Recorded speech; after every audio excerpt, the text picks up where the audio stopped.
कौन विजय पताका लहराता है, कौन जो है किसके लिए फायदेमंद होता है, कौन किसका वोट काटने के लिए आया है। यहाँ का दलित वोटर वो भी मोदी जी के साथ जो है उनकी हवाओं में, उनके जो है कार्यों पर, उनके राशन वाले सिस्टम पर, उनके कॉलोनी वाले सिस्टम पर उनके साथ दिखता खड़ा था। लड़ाई दिलचस्प बना दिए हैं ये दोनों कैंडिडेट आकर, और खासकर बात इनकी इसलिए हो जाती है क्योंकि ये दोनों नेता जो है, चाहे हम जगन्नाथ पाल की बात करें चाहे महिमा पटेल की, ये दोनों नेता जो है जमीनी पकड़ वाले नेता है।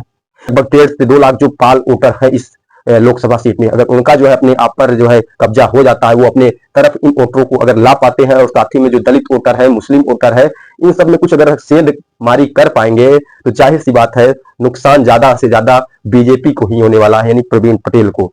नमस्कार दोस्तों, आप सभी का डायरेक्ट लाइन इंडिया पर बहुत बहुत स्वागत है। दोस्तों आज हम चर्चा करने वाले हैं फूलपुर लोकसभा सीट की, क्योंकि फूलपुर लोकसभा सीट अपने आप में एक हाईलाइटेड सीट है। हाईलाइटेड सीट का कारण यह हो जाता है कि first prime minister of India, Bharat के पहले प्रधानमंत्री पंडित जवाहरलाल नेहरू इसी लोकसभा सीट से जो है सांसद चुनकर गए थे। तो यहाँ की चर्चाएं बहुत लाजमी हो जाती है, और खासकर क्योंकि यहाँ पर अब नामांकन हो चुका है, प्रत्याशियों ने अपना अपना नामांकन कर लिया है। तो यहाँ पर कुछ प्रत्याशी अहम हैं जिनकी हम चर्चा करने वाले हैं। खासकर जो है बीजेपी सपा यानी गठबंधन की पार्टी के साथ, यानी गठबंधन जो हमारा है इंडिया गठबंधन, और साथ ही में आपका जो बीएसपी है और अपना दल कमेरावादी। अपना दल कमेरावादी का अस्तित्व इसलिए आ जाता है क्योंकि ये कुर्मी बाहुल सीट मानी जाती है।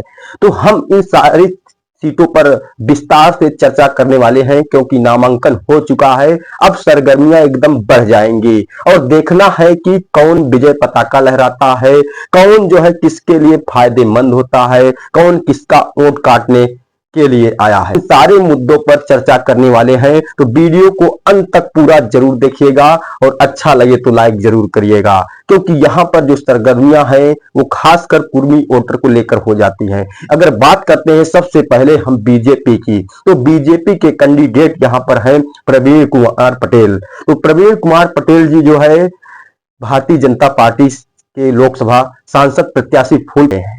और बात करते हैं दूसरी सीट पर, तो दूसरी सीट यानी सपा वाले यानी गठबंधन के प्रत्याशी है अमरनाथ मौर्य, ये मौर्य समाज से आते हैं। तो तीसरी सीट आ जाती है बीएसपी की, बीएसपी के प्रत्याशी हैं जगन्नाथ पाल जी। जगन्नाथ पाल जी बहुत पुराने जो है लीडर हैं, बहुत दिनों से कार्यकर्ता रहे बीएसपी से, अब की बार उन्हें सांसद प्रत्याशी बनने का मौका मिला है, जमीनी नेता हैं। और बात करते हैं चौथे नंबर की, तो चौथा नंबर यहाँ पे आता है अपना दल कमेरावादी।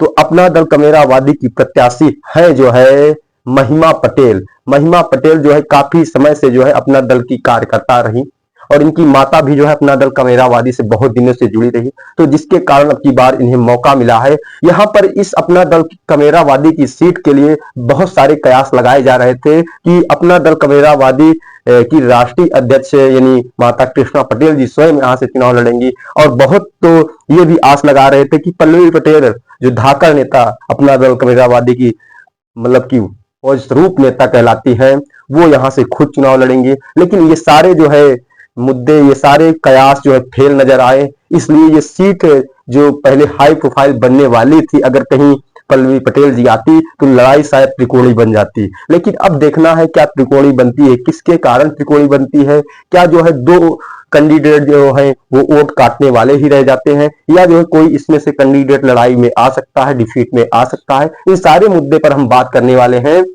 तो सबसे पहले चलते हैं बीजेपी के कैंडिडेट जो हमारे प्रवीण पटेल जी हैं, जो फूलपुर संसदीय क्षेत्र इसमें विधायक भी हैं, तो वो जो है यहाँ पर लोकसभा के प्रत्याशी बने हुए हैं। तो उनका जो है कुर्मी के नाम पर उनके साथ वोट जा सकता है। बात करें क्योंकि बीजेपी के साथ अपना दल यस अनुप्रिया पटेल की भी पार्टी जो है उनके साथ है, उनका प्रचार करने जाहिर सी बात है अनुप्रिया पटेल जरूर आएंगी इस बाहुल सीट पर, कुर्मी बाहुल सीट पर।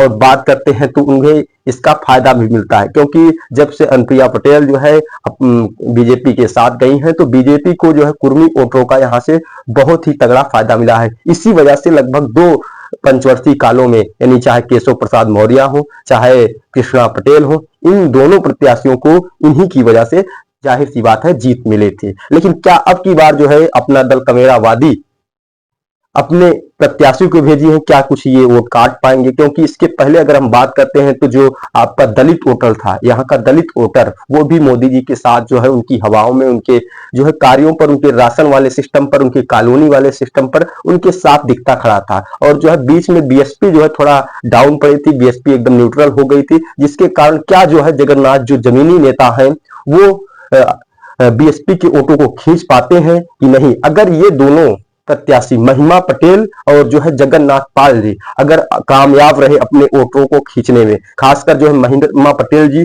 अगर पटेल वोटर यानी कुर्मी वोटर को खींचती हैं तो घाटा सिर्फ प्रवीण पटेल को यहाँ पे दिखता है। बाकी अगर बात करते हैं जो जगन्नाथ पाल जी हैं, अगर ये इस सीट पर पाल वोटर के साथ अगर लगभग 1.5 से 2 लाख जो पाल वोटर है इस लोकसभा सीट में, अगर उनका जो है अपने आप पर जो है कब्जा हो जाता है, वो अपने तरफ इन वोटरों को अगर ला पाते हैं, और साथ ही में जो दलित वोटर है, मुस्लिम वोटर है, इन सब में कुछ अगर सेंध मारी कर पाएंगे तो जाहिर सी बात है नुकसान ज्यादा से ज्यादा बीजेपी को ही होने वाला है, यानी प्रवीण पटेल को।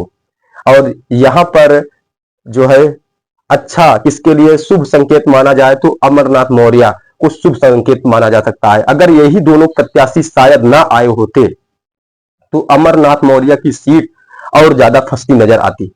लेकिन अब देखना है, लड़ाई दिलचस्प बना दिए हैं ये दोनों कैंडिडेट आकर। और खासकर बात इनकी इसलिए हो जाती है क्योंकि ये दोनों नेता जो है, चाहे हम जगन्नाथ पाल की बात करें चाहे महिमा पटेल की, ये दोनों नेता जो है जमीनी पकड़ वाले नेता है।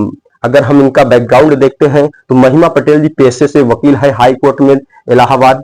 ये जो है जमीन पर जो है बहुत ज्यादा अपना जो है भ्रमण करती रहती हैं, लोगों से पकड़ बनाती रहती हैं। और यही बात करते हैं तो जगन्नाथ पाल बीएसपी के लगभग 30 साल से कार्यकर्ता रहे, और जो है इस एरिया में उनका जो है आवागमन जो है बराबर रहता है। और पाल वोटरों में शायद सेंधमारी कर पाए या देखना है, क्योंकि लड़ाई जो है जोरों शोरों पर है। क्योंकि मैंने देखा उनका जो जोश था, उनका जो रुझान था, जब अभी एक दिन मुलाकात हो गई थी उनके जो है कार्यालय पर, वो आए थे तो हम भी वहां पहुंच गए थे। जिस तरीके से देखा कि उनमें जो जोश है कि हम लड़ाई लड़ेंगे, जिस तरीके से मतलब हमें एक बार भरोसा मिला है, कार्यकर्ताओं को जिस तरीके से भरोसा दिया गया है उस पर अब देखना है। बाकी जो है उनका भाई पार्टी के हैं तो उनका जोश अलग ही रहेगा, लेकिन मैं अपने जो सर्वे के आधार पर मैं बात करना चाहता हूं, उतना जो है अस्तित्व जो है रहा नहीं। अगर मान लीजिए उनकी पकड़ ज्यादा है तो कुछ ना कुछ वोट ले जा सकते हैं, लेकिन जो है इन सारे मुद्दे पर लड़ाई दिलचस्प बना दिए हैं दोनों कैंडिडेट आकर। अगर ये जो है जमीन पर काम करने वाले ना नेता होते तो कुछ खास नहीं कहा जा सकता था, लेकिन जो है इनकी पकड़ जो है जमीनी होने के कारण ये किसी ना किसी का वोट काटेंगे, किसी ना किसी का जो है नुकसान पहुंचाएंगे, और उसी के साथ किसी ना किसी का फायदा भी पहुंचाने वाले हैं। अगर यहाँ पर पल्लवी पटेल आती तो जाहिर सी बात है जो है मुकाबला जो है टक्कर का बन जाता, और यहाँ पर जो है अमरनाथ मौर्य को भी दिक्कत पड़ जाती। शायद जो है दोनों कैंडिडेटों को, प्रवीण पटेल और अमरनाथ मौर्य के लिए, दोनों के लिए दिक्कत बन जाती। लेकिन यहाँ पर हमें लगता है अंदर खाने से कुछ समझौता हुआ हो या कुछ हो।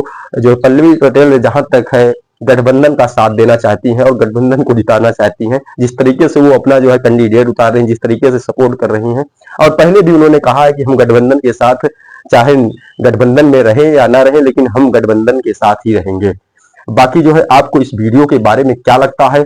जो हमने चर्चाएं की इन नेताओं के ऊपर लेकर, जो कैंडिडेट आए हैं, इनमें किसका वर्चस्व ज्यादा है? आप जो है फूलपुर से अगर हैं तो वहां पर जो है अपने एरिया के बारे में हमें जानकारी कमेंट के माध्यम से दे सकते हैं कि आपके एरिया में किसकी पकड़ ज्यादा है, कौन जो है वहां से ज्यादा मत पा सकता है, ज्यादा वोट पा सकता है। इसके लिए आपका कमेंट बॉक्स से खुला है। अगर बीएसपी के जो है सपोर्टर हैं तो उनके लिए भी, अपना दल कमेरावादी के सपोर्टर हैं तो उनके लिए भी कमेंट बॉक्स खुला है, और साथ ही में अगर समाजवादी पार्टी यानी इंडिया गठबंधन के सपोर्टर हैं तो वो भी अपने सुझाव जो है कमेंट बॉक्स में जरूर दे सकते हैं कि हमारे यहाँ से, हमारे इलाके से हम लोग किसे वोट करने वाले हैं। इन सारे मुद्दे पर आपके लिए कमेंट बॉक्स खुला है, आप लोग कमेंट के जरिए हम तक ये जानकारी पहुंचा सकते हैं। जय हिंद दोस्तों।